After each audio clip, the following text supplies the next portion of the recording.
Once Upon a Time in America. So this is a 1984 film. It's directed by Sergio Leone and stars Robert De Niro, James Woods, um, Jennifer Connelly when she was much younger, um, Elizabeth McGovern. So these are like the main cast members, and there's also a woman called Tuesday Weld. She's also plays a prominent part in the movie. So the movie centers around Robert De Niro's character for the most part. Like he's the main character, and we see the story through his perspective and what he sees, what he perceives, what his memories are. So the way the movie is constructed, even though it's a very epic film with a lot of epic scope, and you see a coming of age story, you see a story about this old man coming to terms, and you see the things he does in the 1930s as a big gangster. So all these things are there in a very grand vision, but also it's a film that I think it's also very personal in a way, and it shows this one man's sort of experiences and memories. So I think that really grounds this kind of very epic story in a very human touch and human feel, as opposed to for me the I can't not compare it. Even so many other contemporary critics compared this movie to other gangster films like The Godfather, Goodfellas, um, you know, Godfather Part Two, Scarface. All these films, the way they showed the gangster archetype is it's very different from what they show over here. In that in the other films they kind of immortalize and justify the gangster's behavior as he's fighting against the system. He's a macho guy. He has his rise and fall. Um, as you see with other Martin Scorsese films, that also happens where he is still showing the negative side of being a gangster, but there is a sense of making this gangster lifestyle, criminal lifestyle, very cool, very interesting, very when these people are gangsters, they're having fun. So um, even if there's a downfall later, it doesn't matter because it's still very bright and colorful and interesting and all these sorts of stuff. In this movie, it just takes the opposite route and shows just how horrible this kind of lifestyle is, how horrific it is, how it it doesn't show the good side of it actually for the most part. There is a lot of epic moments and epic grand vision over there, um, but it's not because it's a gangster film. I think it's more of this is just the setting that this movie is taking place in, this historical setting of three different time periods and these friends who are really close friends, and they do all these really horrible stuff together, and that is where their bond is. And then you see all the betrayal happening as well, and realize, oh, maybe these kinds of friendships was not really solid in the first place. um, so there's all these kinds of things that are there. um, and the way this movie tells the story is also quite interesting. It uses the method of flashbacks in the way that um, the movie starts off in the 1930s, and then it goes all the way to 1960s to show like, okay, this guy escapes this tragedy in the 1930s, and then he comes back to really confront his demons, confront what happened, like whether he did the right thing or not. um, and he thinks back at what he did as a young guy, growing up as a Jewish kid in this very impoverished place in America, and that is kind of why this movie is called Once Upon a Time in America, right? It's this very interesting fable about America, about what these characters went through. So you see this guy's childhood. It's very harsh, very poverty stricken. There's a lot of crime. There's no real hope for these guys, so they go into crime, and even though they are criminals, they still want to experience this love. They want to um, be accepted into the common, normal society, everyday society. But because of all this criminal activity, peer pressure, friends, and just this necessity to become a criminal, they just go into that lifestyle, and we cut to the 1930s after their um, this guy gets arrested. Like we still show the 1960s, what's going on, why he's going there, and then the director cuts to the 1930s to show what he does when he's a little older. That's when we see the younger Robert De Niro. Um, the the first part, the childhood portions, were played by a younger actor, very beautifully played by all the younger actors. I think they really gave such a realistic performance. Whether it's the guy playing Noodles, Max, all the kids, Kakai, Deborah, played by Jennifer Connelly. So they all did such a realistic, wonderful job, I believe. I do have some issues with the way they showed some sequences, and we get to that later. But if I do gotta mention, this movie is a very bleak, dark film, and so they show certain things about these kids. They're poverty stricken. They're in this very difficult neighborhood, so we see them engaging with prostitutes. So it's just so bleak and crazy. And I mean, I'm pretty sure those kinds of things happened in that era in the 1910s.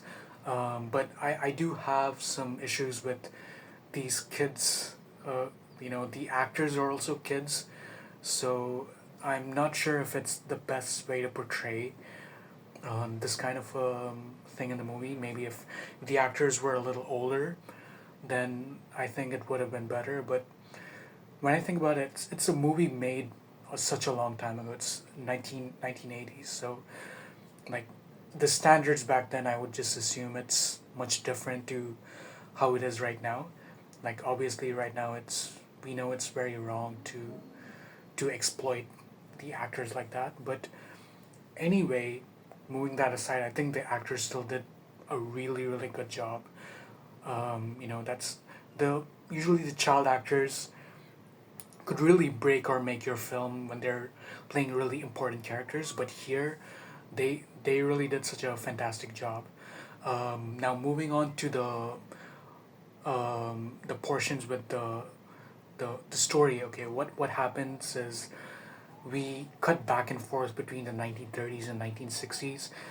Whenever this older Noodles, when he's Robert De Niro, when he's older with the older makeup, he thinks back at what happened in the 1930s. We cut back to it, and the way they cut back is usually they use the match cuts. So that was also very interesting. All throughout the movie, there's a lot of different match cuts. So that I thought that was so visually well done.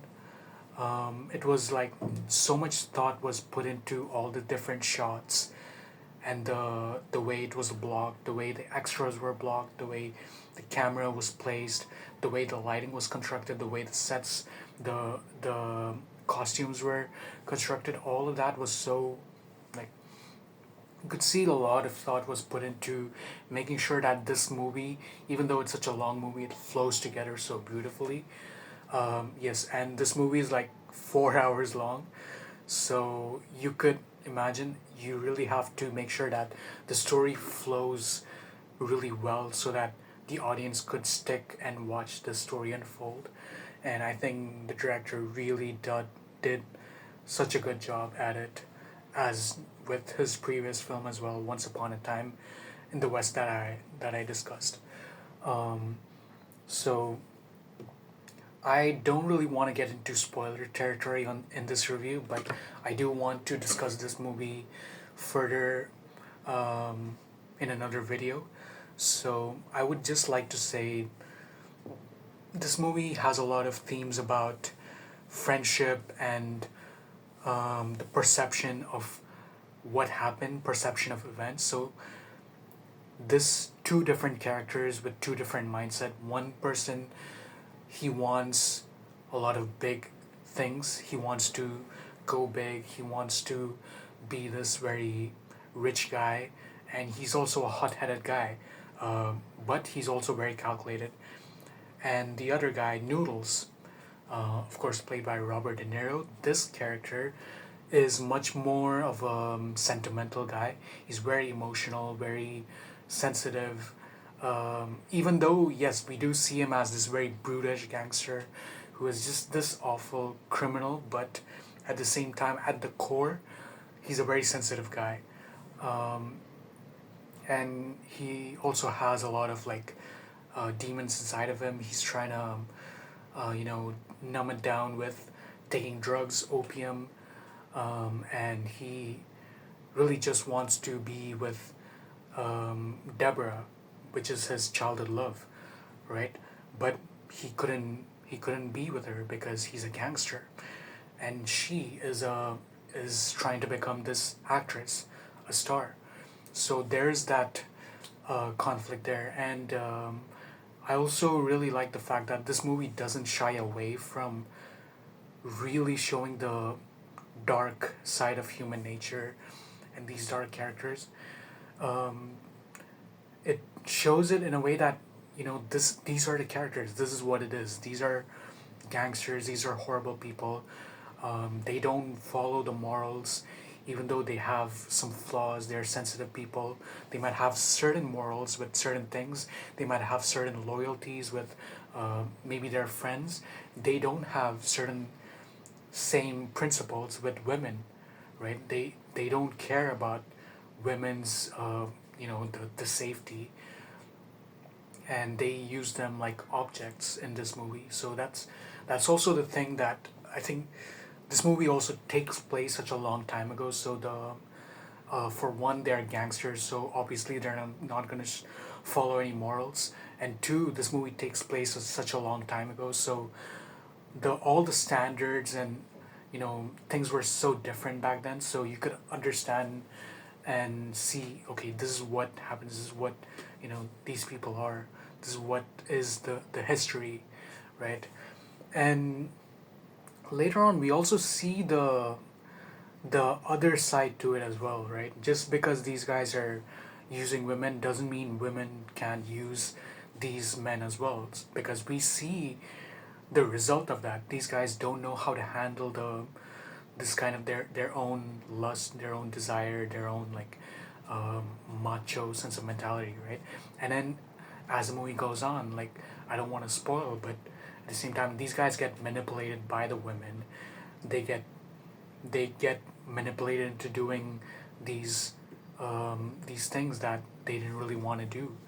Um, so you sort of understand that there's this power dynamic in this kind of setting as well, where you think these guys have all the power and they can get away with doing what they want, but in reality, their own um, mentality, their own weaknesses as men, as these um, really materialistic guys who just want power and money, they get corrupted by that very same thing.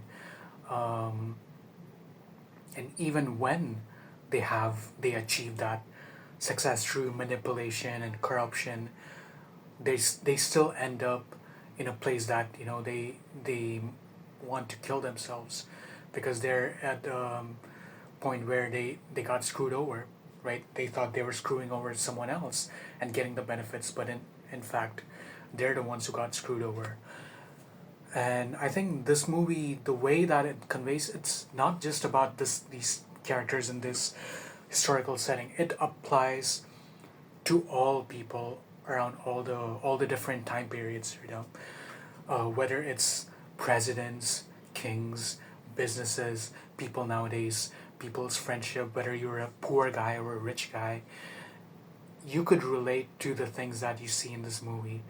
It still applies today, I think.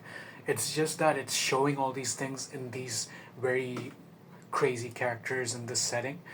But really, it applies today as well. Like when you look at it, when you really think about it, yes, these kinds of people still exist. In this movie, it shows gangsters, but right now you could replace that gangster with the businessman, the crooks, like people like Wolf of Wall Street, the Jordan Belfort, the whatever contemporary business magnate you can think of, the tech CEOs or whatever, you know. So I think that is the thing, that these kind of stories are really, even though they were made in 1980s or 70s, when you think about it, it's very timeless, and I think that's why I keep coming back to it. I keep watching these films. Um, these films are still relevant, I believe, and they are going to be relevant for a long time. And I also firmly believe that the best films are films that are timeless, films that the stories, the themes, you can watch it anytime and they would still be relevant. So, yeah, that is what I think about this movie. And further, I'd like to discuss about some technical aspects of this movie as well. So this is the first film that Sergio Leone made, I believe, with the 185 to 1 aspect ratio. And I believe it's much more epic for his style and his vision. The previous films, he did all of it in Techniscope, which is the 235 to 1, 2 perforation film in 35 millimeter. Um, I saw both the good, the bad, and the ugly, and Once Upon a Time in the West in the cinema in a re-release. I watched the 4K DCP. I noticed that the picture quality is not that good. Honestly, yes, it is a movie made in the 1960s, so watching it on the big screen, you could see that it's not very detailed. There's a lot of fuzziness, there's a lot of grain. Yes, that is going to be there, but the fact that it was 2 perforations instead of 4 perforations, Panavision, or 185 to 1, there's a lot of grain, a lot of loss of detail, and the epic scope of the movie really needed that detail, I believe. And in this movie, since it was 4 perforations and it was a 185 to 1 ratio, I think the director was able to capture the full scope of the detail much better than the previous 235 to 1 aspect ratio. Yeah, I think that's what really made it pretty good. And the setting is also, before he was working with the Western setting with the Civil War, the West, and all that. And right now he gets to this um, setting in the 20th century, and he still follows the same directorial style. He still has a lot of trademarks. He still uses that. A lot of shots that I saw in Once Upon a Time in the West were in this movie as well. One of the shots that I remember is in Once Upon a Time in the West, there's a shot that shows Claudia Cardinelli sitting on lying on the bed, and the camera pans over and zooms into her face from the ceiling and shows her just looking up at the ceiling. And that same shot is in Once Upon a Time in America as well, and it shows I think it comes in the very end of the movie. So there's parallels to that as well. That was very interesting, and since this movie Once Upon a Time in America is since it follows different time periods and it's a lot of like memories flashback, it can be kind of difficult to understand and follow the first time you watch it. So I think when you watch Once Upon a Time in the West and also watch this film, I think a lot of things sort of come together in terms of the themes and what Sergio Leone is really trying to say through these films, through these characters, through what is being conveyed about these characters. I really think this is a story about people who just want to live, They want to get away from the horrible setting. They want to live. They want to find love. They want peace in their lives, and they couldn't do it because they're forced to be gangsters. They're forced to deal with gangsters. They're forced to deal with crime and manipulation by, this system in this setting in America, and maybe even other countries who are following this kind of very corrupt, very damaging system. And at least that's what I got from this movie. And as with other directors, Sergio Leone is a European director, so his view of America, his view of um, all the systems in America and other countries, other capitalist countries, is going to be a lot different from an American filmmaker. So he has this very European sensibilities, European perspective to look at all these issues. Um, and you could see he's not a guy who is making a film from the American perspective, right? He really shows all the settings in this European point of view, even though he's making this film in America about America. So